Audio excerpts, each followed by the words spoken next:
자, 여러분. 감옥의 벽조차도 가둘 수 없는 메시지. 만약 그런 게 있다면 어떨까요? 오늘 저희가 청취자분께서 보내주신 자료를 통해 바로 그 이야기를 한번 파헤쳐 보려고 합니다. 네. 신학자 앤티 라이트가 분석한 아주 오래된 편지 한 통에 대한 건데요. 로마의 감옥에서 쓰인 이 편지가 어떻게 하나의 제국에 도전장을 내밀었는지 그 담대한 이야기 속으로 한번 들어가 보시죠. 네, 이게 단순히 그냥 종교적인 가르침, 이걸 넘어서서요, 당시 세상의 질서 자체를 뒤흔들었던 그런 메시지죠. 맞아요. 그래서 저희의 오늘 목표는 아주 명확합니다.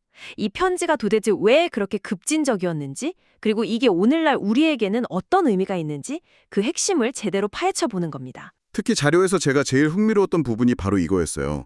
당시 세상을 지배하던 로마 제국에 좋은 소식이라는 게 있었고 또 사도 바울이 전한 좋은 소식이 있었는데 네네. 이 두 개의 메시지가 어떻게 정면으로 꽝 하고 부딪혔는지 자, 그럼 한번 풀어볼까요? 좋습니다.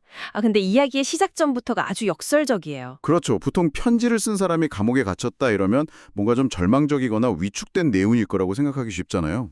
맞아요. 그런데 이 자료에서 가장 먼저 짚는 아이디어는 완전히 그 반대입니다. 바울이라는 사람은 쇠사슬에 묶여 있을지 몰라도 그가 전하는 메시지, 즉 복음은 전혀 갇혀있지 않다는 거예요. 바로 그겁니다.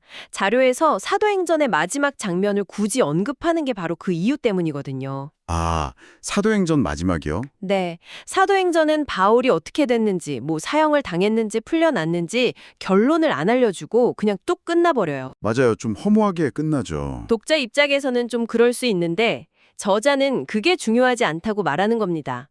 진짜 주인공은 바울 개인이 아니라 그를 통해 전해진 메시지가 온갖 방해를 뚫고 마침내 제국의 심장부인 로마에까지 도착했다는 그 사실 자체라는 거죠. 아, 그러니까 인물의 운명보다 메시지의 여정, 그게 더 중요하다는 말씀이시군요. 네, 정확합니다. 빌립보서는 바로 그 자신감 위에서 쓰인 편지예요.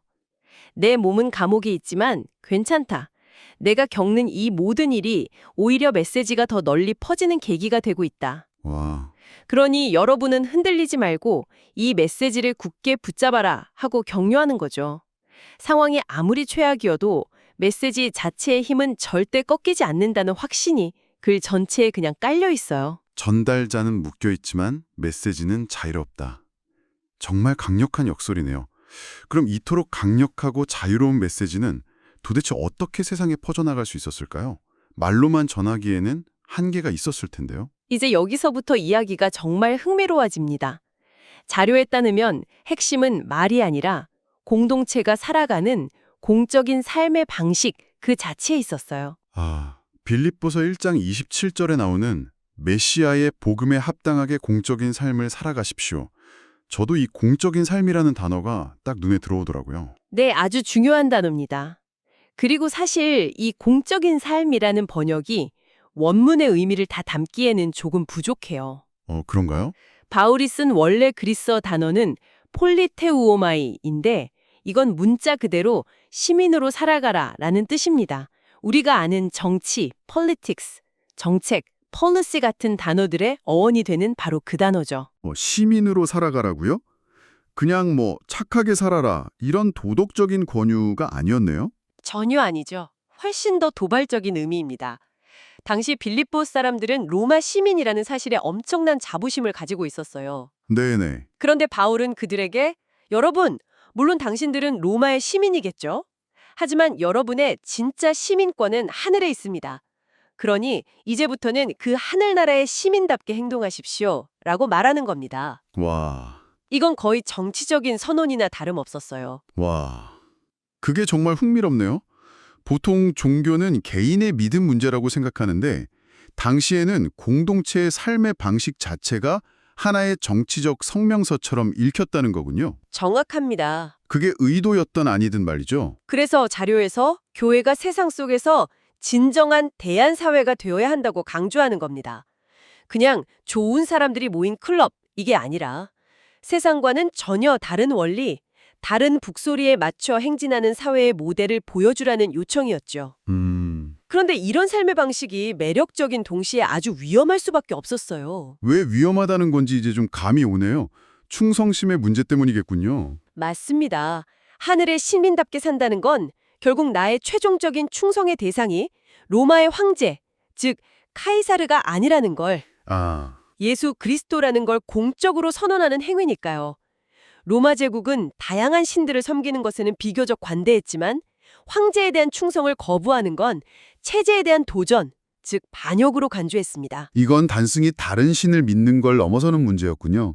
우리의 진정한 왕은 당신들의 황제가 아닙니다. 라고 말하는 것과 같았겠어요? 이것이 우리 왕이 다스리는 방식이다 라는 하나의 선언이 되는 겁니다. 로마가 힘과 계급으로 유지하는 질서와는 전혀 다른 방식이죠.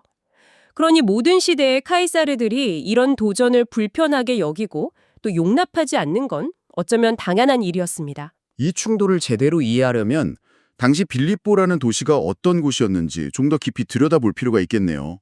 자료에 아주 흥미로운 역사적 배경이 나오더라고요. 네, 빌립보는 그냥 평범한 그리스 도시가 아니었습니다. 로마의 식민 도시, 그 중에서도 아주 특별한 곳이었죠. 로마가 그 끔찍한 내전을 끝낸 뒤에 전쟁에 참여했던 베테랑 군인들을 제대시켜야 했어요. 아, 그런데 무장해제된 수만 명의 군인들이 수도 로마 거리를 돌아다니게 놔두는 건 정치적으로 너무 위험했죠. 언제든 불만 세력이 될 수 있으니까요. 맞습니다.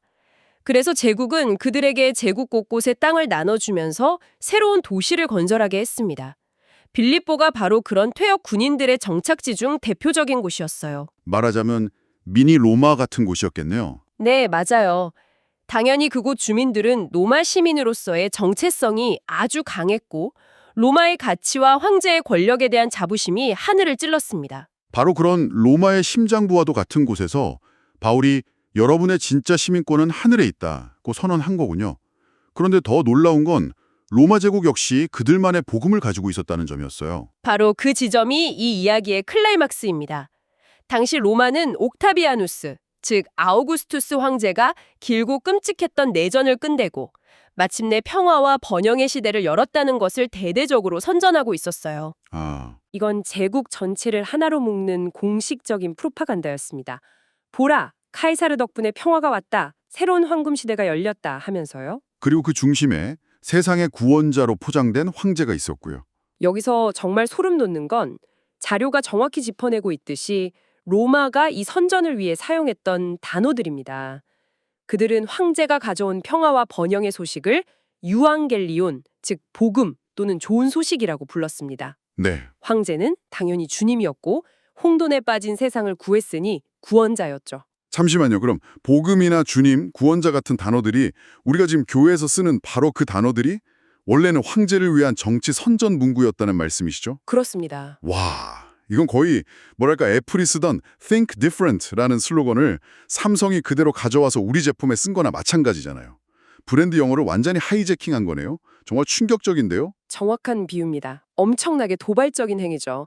바울은 그냥 로마 정치와는 다른 영적인 대안이 여기 있습니다 라고 조심스럽게 말하는 게 아니에요. 로마의 선전 무대 정중앙으로 걸어 들어가서 그들이 사용하는 바로 그 언어로 당신들이 말하는 진짜 좋은 소식, 진짜 주님, 진짜 구원자는 카이사르가 아니라 바로 십자가에 못 박혔다가 부활한 예수다라고 선언하는 겁니다. 와, 세상의 진정한 통치자가 누구냐를 두고 정면으로 경쟁적인 주장을 펼치는 거죠. 이게 정말 목숨을 건 도발인데요. 로마가 그렇게 공들여 만든 프로파간다의 심장에다 대고 그거 가짜야, 진짜는 여기 있어 라고 외치는 셈이니까요. 빌립보 교인들이 이걸 들었을 때 정말 등골이 서늘했겠습니다. 그렇죠. 그런데 바울의 주장이 더 깊이가 있는 건 이게 단순히 로마에 대한 맞대응에서 나온 게 아니라는 점입니다. 아, 또 다른 배경이 있나요? 네. 자도에서 설명하듯이 바울이 전한 좋은 소식의 뿌리는 훨씬 더 깊은 곳, 바로 구약성서에 있습니다.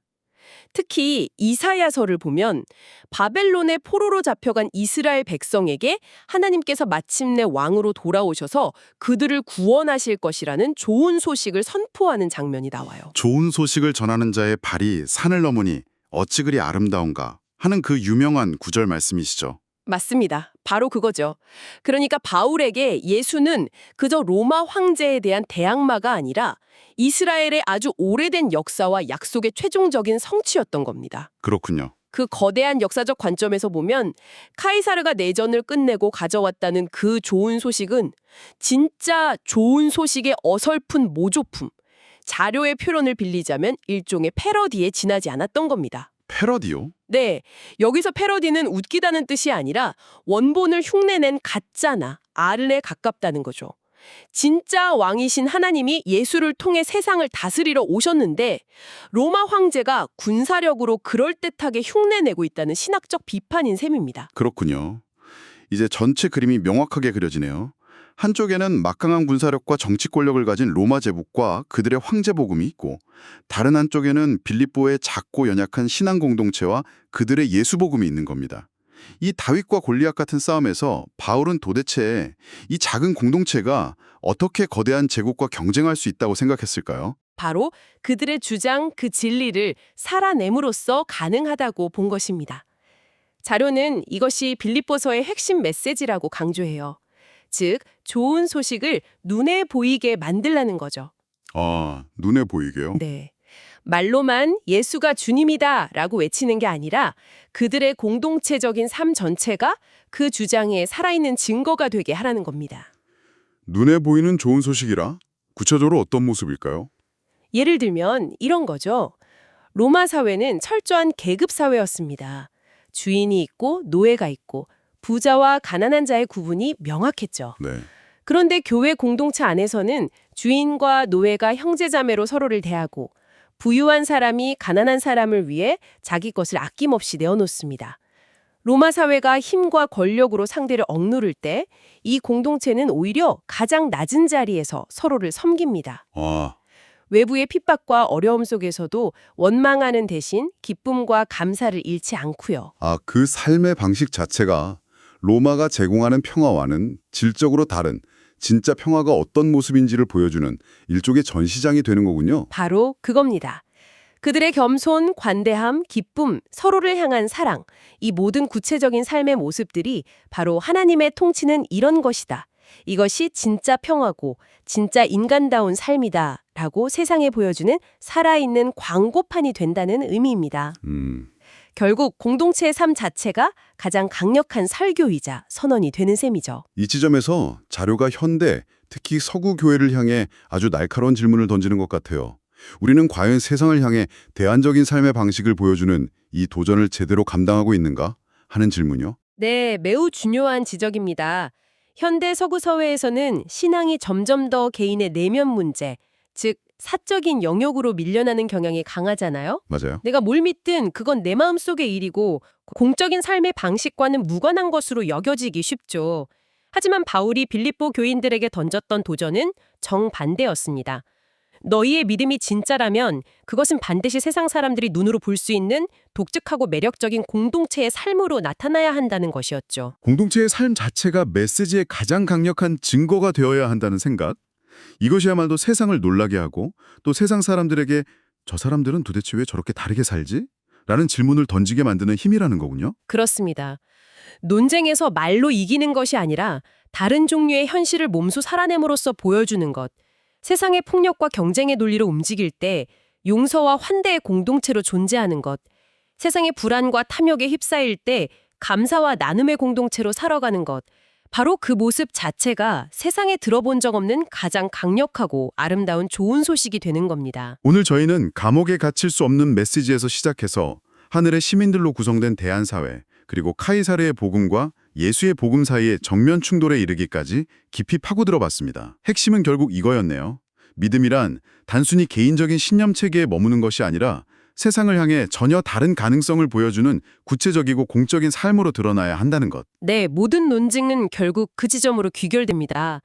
공동체의 삶이 메시지의 궁극적인 증거라는 생각. 그것이 바울이 로마 제국이라는 거대한 골리앗에 맞서기 위해 던졌던 작은 돌멩이였던 셈이죠. 생각해 보시면 좋겠습니다.